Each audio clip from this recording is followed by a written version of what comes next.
I hadn't planned on going. Honestly, I didn't even know there was a Mother's Day dinner until my neighbor casually mentioned that my mom had borrowed an extra folding table from her. That's how I found out. No invite, no message, just a table. It stung, but not as much as it should have. I'd been removed from the family group chat months ago after what my mom dramatically called an overreaction. What was the overreaction, you ask? Me refusing to pay for my sister. Rachel's third emergency root canal. Mind you, this was right after she'd posted pictures from her Santorini vacation. Real emergency vibes, right? My name's Marcus. I'm 34, and for as long as I can remember, I've been the family's fixer. The responsible one. The guy who covers bills, organizes chaos, makes everything work without being asked. You're just so good with money, they'd say, which we all know really means. You're the one expected to sacrifice without question. Rachel, on the other hand, is the golden child. Loud, dramatic, always broke.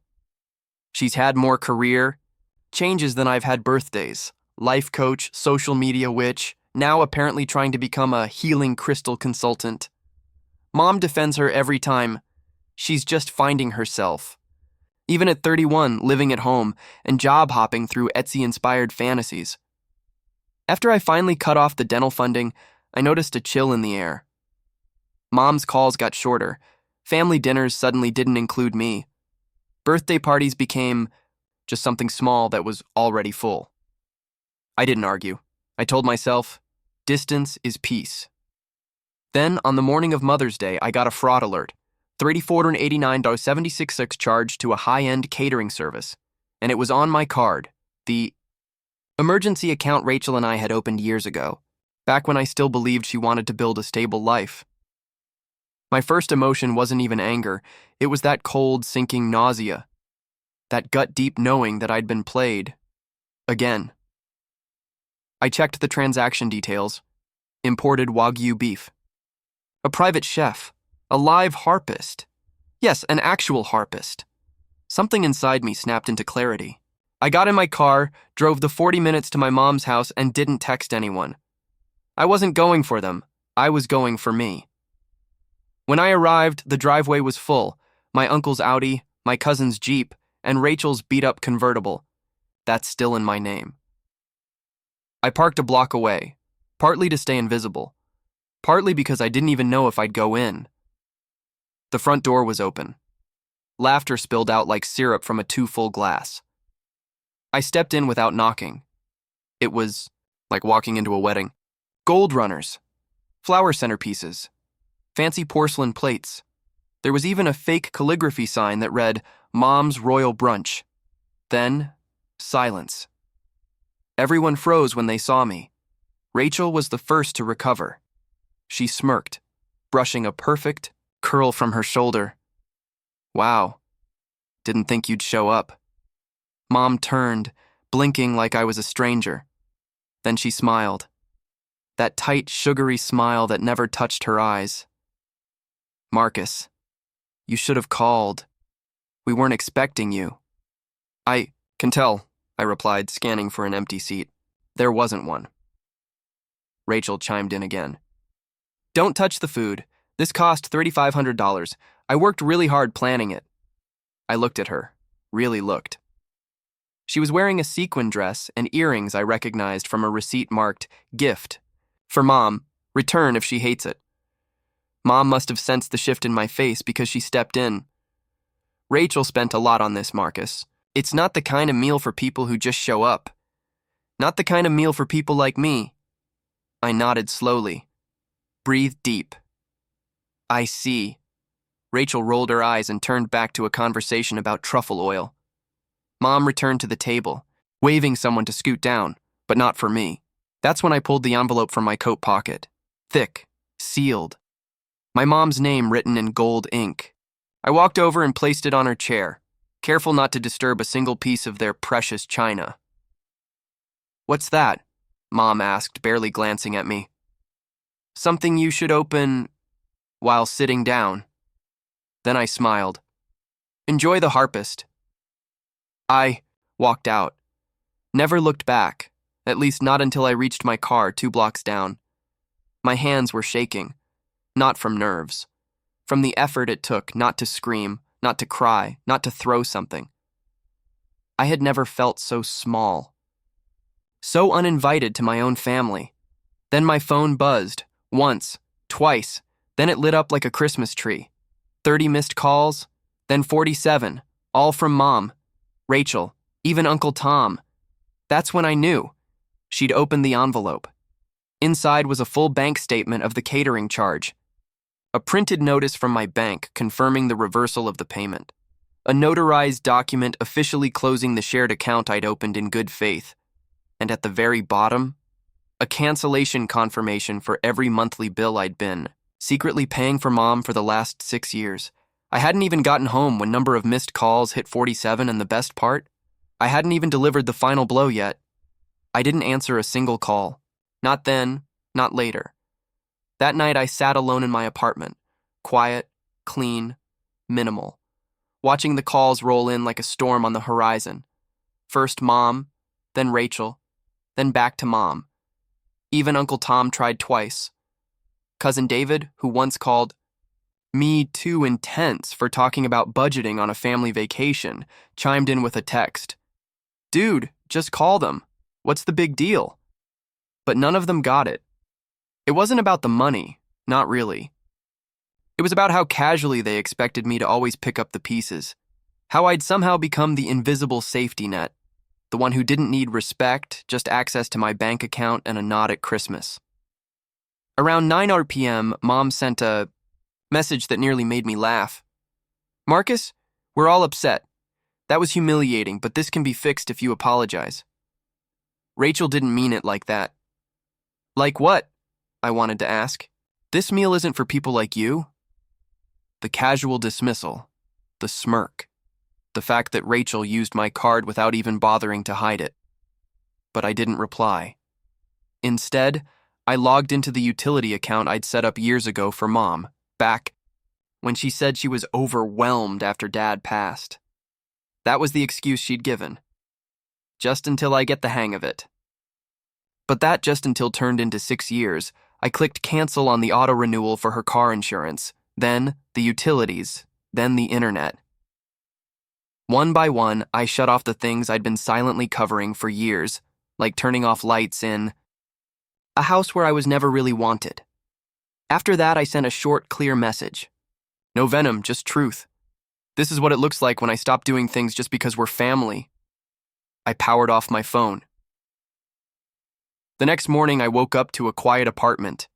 Sunlight filtered through the blinds. And for the first time in a long time, I didn't feel that familiar pit in my stomach, the one I'd always had after family events, wondering what I could have said differently. I made coffee, took a long shower, and after some thought, I turned my phone back on. Chaos talstu wilatu voicemails, desperate texts, most of them from Mom and Rachel. Rachel, you can't just cancel stuff like that. It affects everyone. Mom, this is petty. I raised. You better than this. And finally, Mom again. Water got shut off this morning. Hope you're proud. Then there was one that made me pause. I called the bank. They said the charge is unrecoverable. You're lucky I don't report you for fraud. Fraud. She went there. I laughed. It wasn't an amused laugh. It was the kind of laugh that comes when you finally see something for what it is. The entitlement. The complete reversal of roles. I'd reversed a charge made on my own card, my money, and somehow they were still acting like I was the one who'd bye-bye. Wronged them. I went to work like normal. Didn't bring it up to anyone. But now and then, I'd glance at my phone. The notifications kept climbing. Cousin Sandra sent a passive-aggressive text. Hope you're okay. Maya guilt-tripped me with a voice message about how hard Mom worked for me, but no one, not one person, asked why I was upset. Not one of them checked if I was okay. All the messages shared the same unspoken assumption. You made a scene. You made things difficult. You need to fix it. I didn't reply to any of them. By Thursday, the calls slowed. Mom's internet and water were still shut off. Rachel posted a cryptic quote on Instagram. Some people never grow up, and that's not your burden to carry. I nearly choked on my lunch laughing. That night, there was a knock on my door. I froze, listening. Then I peeked through the peephole. It was Uncle Tom. I hadn't seen him in months. He was holding a bottle of wine, wearing his usual awkward peacemaker look. The look he always wore when Mom sent him to do damage control. I opened the door just a crack. "Marcus," he said, exhaling my name. "Can we talk?" "Sure," I said, stepping aside. "But you've got 2 minutes. I'm on a call." I wasn't on a call, but I wanted to see how he'd handle the pressure. He stepped inside cautiously, scanning my apartment like he was searching for a weakness. "Your mom's upset," he started. "Understandable," I said, not offering him a seat. "She didn't know Rachel used your card. It was a misunderstanding." "Was it?" I asked. "I don't know. Maybe not, but your mom didn't mean what she said. She was just caught up in the moment." "Caught up in the moment?" I repeated. "Is that why she told me not to touch the food? Because it wasn't for people like me?" He winced. "That's not great, but families fight. This is just a bump in the road." I tilted my head. "Is that why she threatened to report me for fraud?"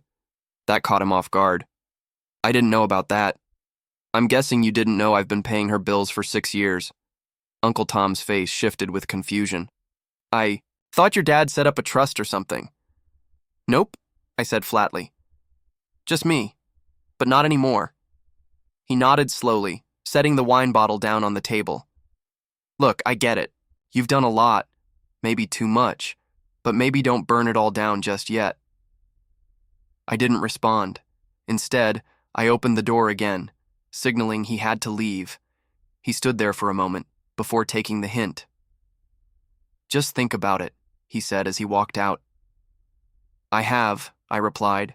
Then I closed the door and locked it because by then I already knew what came next. I didn't touch the wine. It sat unopened on my counter, an awkward peace offering from a war still very much in progress. I couldn't decide if it was more insulting that Uncle Tom thought a bottle of cheap Malbec could buy me off, or that he expected anyone could speak on my mom's behalf and expect me to forgive without even a basic apology. The next few days passed in a strange, quiet rhythm. I went to work, took walks, even visited a local bookstore I liked and picked up a few paperbacks. No phone calls, no texts. Not because they stopped, but because I blocked every single one of them. It wasn't rage. It wasn't revenge. It was just peace. On Saturday, I went through an old folder I kept in my closet, a dusty accordion binder I hadn't touched in years. Inside were all the little things I'd done for my family since Dad passed, receipts from medical bills I paid when Rachel didn't have insurance, bank statements showing utilities covered for months at a time, emails confirming hotel reservations for family reunions no one reimbursed me for, screenshots of texts where Mom would write, "You're a lifesaver, Marcus. Just this once. Always just this once." There were dozens of them. I started scanning the documents, uploading them to a new folder on a cloud drive I named Archive. At first, I didn't know why. Maybe it was just to remind myself I wasn't crazy, that I hadn't imagined the years of being used as both an emotional and financial crutch for people who, when push came to shove, would rather humiliate me than treat me like an equal. But the more I scanned, the more I realized something. I had leverage, not the kind of leverage you use to blackmail someone, but the kind that, when exposed, leaves no room for pretending, because my family loved to pretend. They pretended Rachel was just going through a rough patch. They pretended I was just more organized, not the one cleaning up everyone else's mess. They pretended Mom's favoritism wasn't an issue, that I wasn't being taken for granted, that silence meant agreement. So I made a decision. If they wanted to ignore everything I'd done, fine.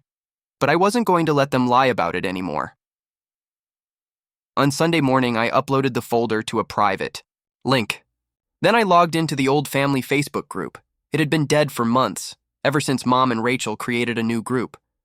Chad wasn't my group, but this one still had a dozen cousins, aunts, and uncles. People who always said they loved us equally, but turned a blind eye whenever things got uneven. I typed the post. Nothing dramatic, just facts. "Hey everyone," Some of you have been reaching out. I know there's been some confusion, so I wanted to clear a few things up.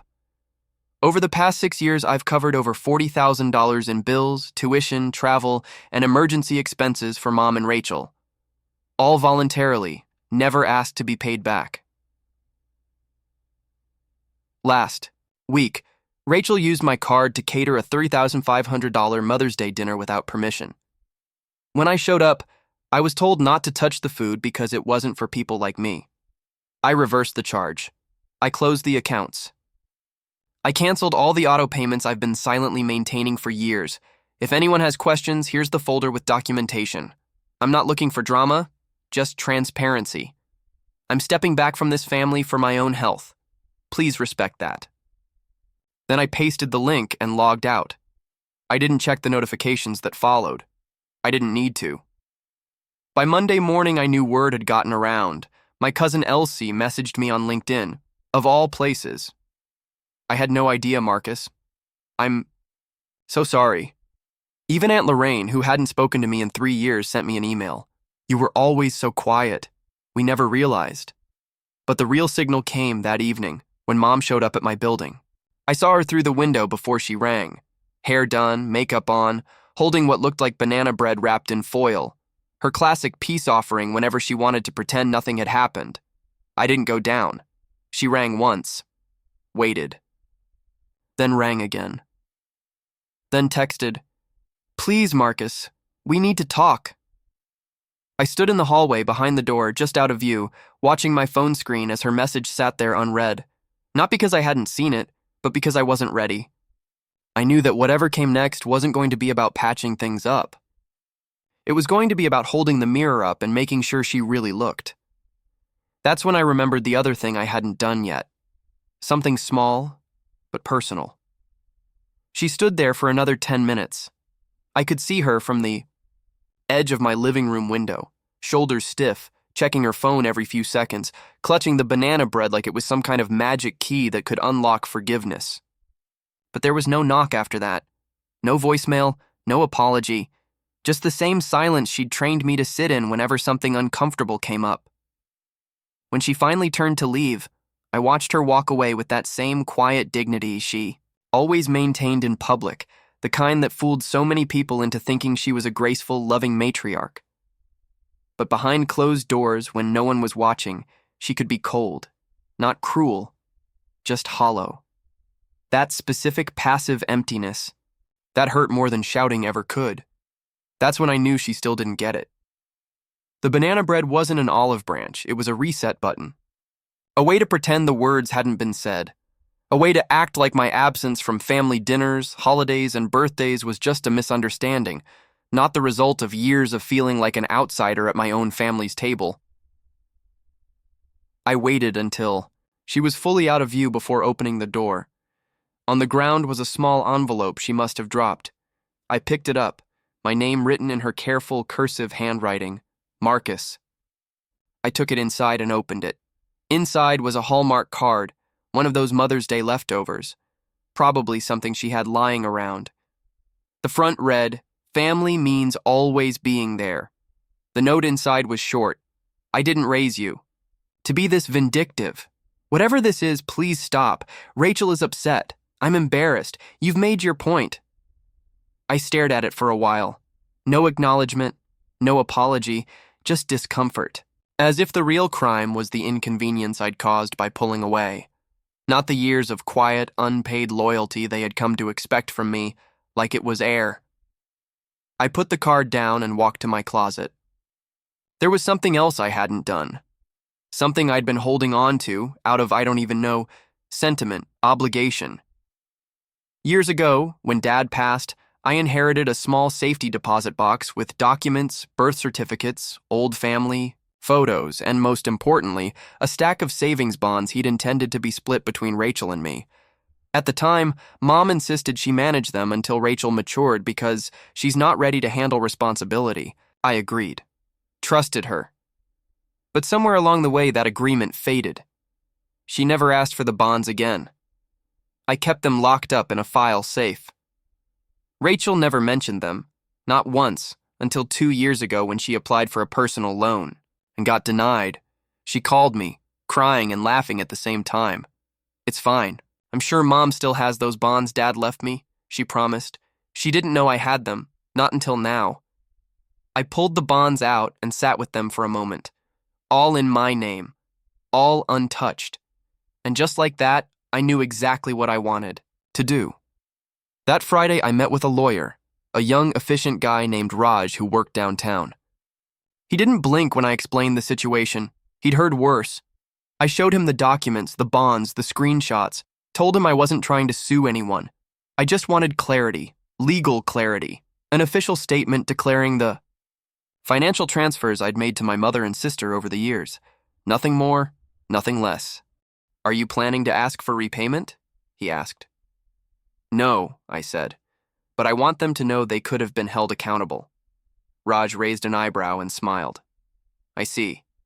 You want a paper trail." "Exactly." 2 weeks later, the documents were ready. Notarized, itemized, organized into neat formal folders. One for Mom, one for Rachel, and a third for me. They detailed every single payment I'd made on their behalf, every bank statement, every subscription, every debt I'd paid off, all labeled, all cross-referenced, all backed by transaction. IDs and dates. At the end of each folder was a letter. A formal notice stating that while I was under no legal obligation to continue financial support, I had chosen to cease all further assistance, effective immediately. It made no demands. It required no signatures. It simply informed them, and I mailed them both copies, registered, signature required.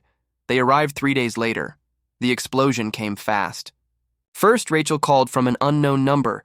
"Are you serious with this?" she shouted the moment I answered.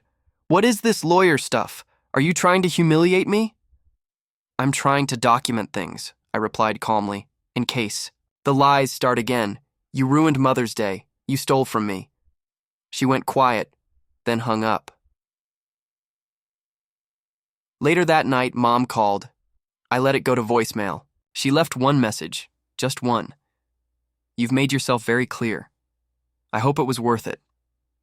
No apology, no regret. Just a closing statement, and it was exactly what I needed. I didn't speak to either of them after that. The months that followed were strangely quiet. Word got around. Some relatives called to check in, but I didn't engage. Others never reached out at all. Rachel posted a few vague quotes on social media about letting go of toxic energy. Mom removed me from the last few shared family documents I had access to. Medical proxies, emergency contact forms, even a petty little group Spotify account we hadn't used in years. I updated my own will. I took a trip. I bought myself a used, but gorgeous espresso machine I'd been eyeing for years but had always convinced myself was too expensive, and every morning since I made coffee, just for me. No guilt, no noise, no requests, no family pretending I mattered, only when they needed a signature or a wire transfer. I didn't block them, but I didn't leave a door open either. 6 months later, I got a wedding invitation from Rachel, hand-delivered. No less. I opened it without emotion. Inside was a note. I know things got heated, but I'd still like my only brother there. It was addressed to Marcus plus guest. There was a dress code, a list of gift expectations, and a small sticky note that read, "P.S. If you still have those savings bonds, I'd love to use them for the honeymoon." Dad would have wanted that. I laughed so hard I nearly dropped the invitation. I didn't RSVP. Instead, I wrote a new sticky note. Dad would have wanted me to stop letting people take advantage of me, and I mailed it back in the same envelope she sent. No gift, no attendance. No regrets, just peace, the kind you can't buy, the kind no one can take.